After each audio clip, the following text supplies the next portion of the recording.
Hai guys, welcome to my channel. Ya, aku lagi. Sekarang disuruh bikin video guys, jadi aku nyepam di sini. Ya, biasa perkenalan diri, saya Imada Syafrinaldi dengan nomor BP 2103104 dari jurusan Teknik Elektro kelas 1A di tingkat Teknik Listrik. Kali ini di video ini saya akan membahas tentang tugas pertemuan 10 yang berjudul rancangan instalasi penerangan ruangan meeting. Ya, sama dari mata kuliah instalasi listrik 2 dengan dosen pengampu Ibu Rinza Widya SSTMT. Untuk yang pertama yaitu cara menghitung penerapan pada suatu ruangan. Setiap ruangan pada bangunan rumah, kantor, apartemen, gudang, pabrik, dan lainnya pasti membutuhkan penerangan. Intensitas penerangan merupakan aspek penting di tempat-tempat tersebut karena berbagai masalah akan timbul ketika kualitas intensitas penerangan di tempat tersebut tidak memenuhi standar yang diperlukan atau diterapkan. Perencanaan penerangan suatu tempat harus mempertimbangkan beberapa faktor, antara lain intensitas penerangan saat digunakan untuk bekerja, intensitas penerangan ruangan pada umumnya, biaya instalasi, biaya pemakaian energi, dan biaya pemeliharaannya. Perlu diperhatikan perbedaan intensitas penerangan yang terlalu besar antara bidang kerja dan sekitarnya harus dihindari, karena mata kita akan memerlukan daya yang besar untuk beradaptasi dengan kondisi tersebut yang menyebabkan mata mudah lelah.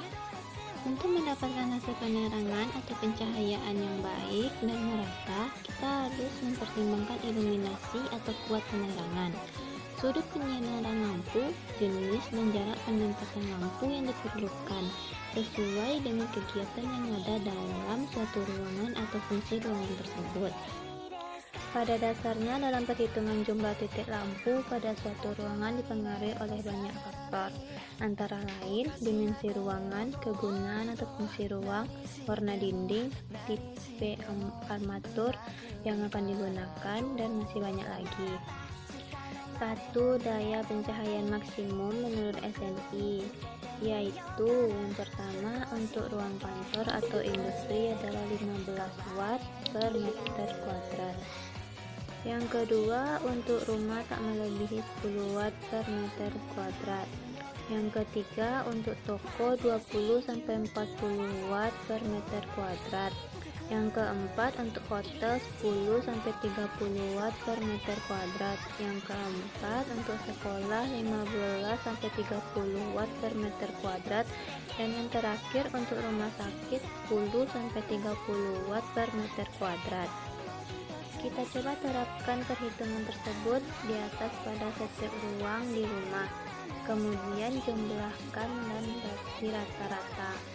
Jika jumlahnya berlebih, sebaiknya kurangi titik lampu atau gunakan jenis lampu hemat energi. Terdapat dua aspek penting dari perencanaan penerangan. Pertama yaitu menentukan jumlah armatur yang dibutuhkan berdasarkan nilai intensitas yang diberikan. Sedangkan yang kedua adalah rekomendasi pemasangan berdasarkan bentuk ruangan. Untuk mendapatkan jumlah lampu pada suatu ruang dapat dihitung dengan metode faktor utilisasi ruangan. Rumusnya adalah sebagai berikut. Untuk rumusnya sendiri bisa kalian lihat pada slide atau gambar yang tertera di layar. Dan untuk penjelasan dan keterangan dari rumus sudah tertera di layar.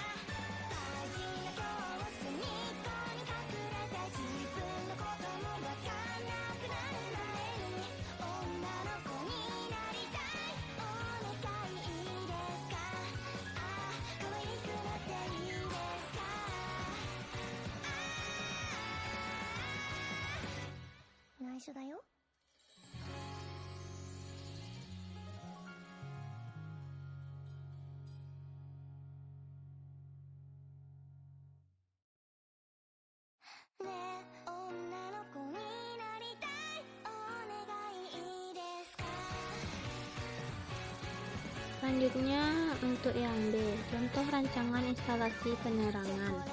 Parameter rancangan untuk perhitungan penerangan ruang dipengaruhi oleh dimensi ruangan, kualitas cahaya yang disesuaikan dengan fungsi ruangan, jumlah lampu tiap armatur, jenis lampu dan warna ruangan. Dari data-data tersebut dapat diketahui jumlah armatur dan pemasangannya. Untuk contohnya yaitu perencanaan penerangan ruangan meeting dengan data dimensi ruangan, yaitu untuk A sama dengan 15 meter, B sama dengan 8 meter, H besar sama dengan 3,5 meter, dan H kecilnya sama dengan 2,5 meter. Intensitas yang dikehendaki pada ruangan sebesar 300 lux lampu yang dipakai adalah Osram Dulux L per D 2 kali 24 watt. Dari data di kardusnya memiliki 1800 lumen dan nilai efisien armatur sebesar 0,58.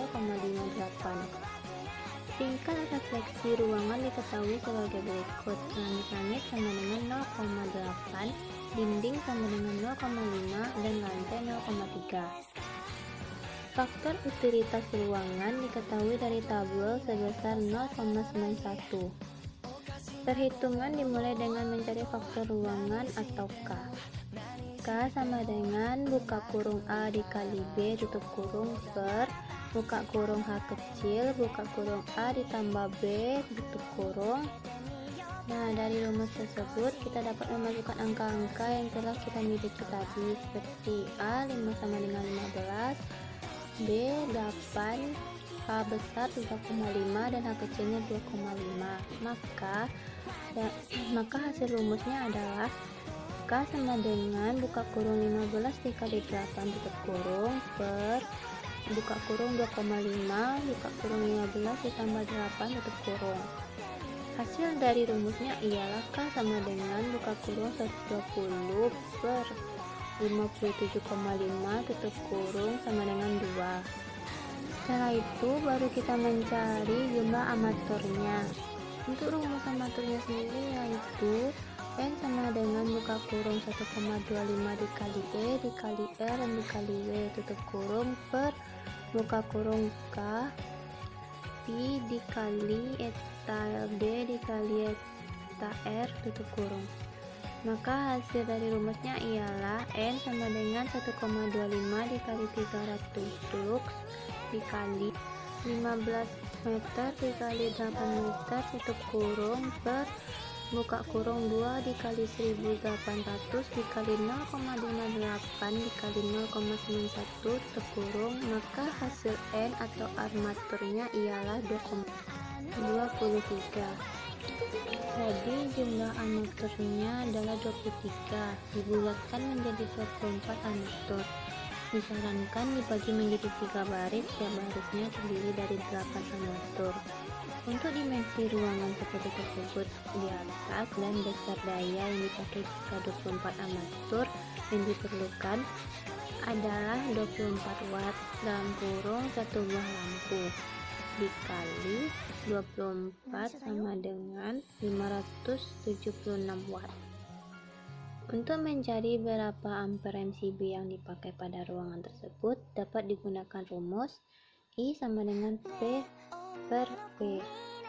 Jadi besar MCB yang dipakai adalah I sama dengan P per P sama dengan 576 per 220. Maka hasilnya ialah 2,61. Jadi MCB yang dibutuhkan adalah 4 MCB jika dibulatkan. Selanjutnya untuk gambar diagram lokasi perencanaan penerangan ruang meeting dapat kalian lihat di layar. Telah terdapat sebuah gambar diagram yang memiliki 24 lampu dan 1 buah saklar lampu.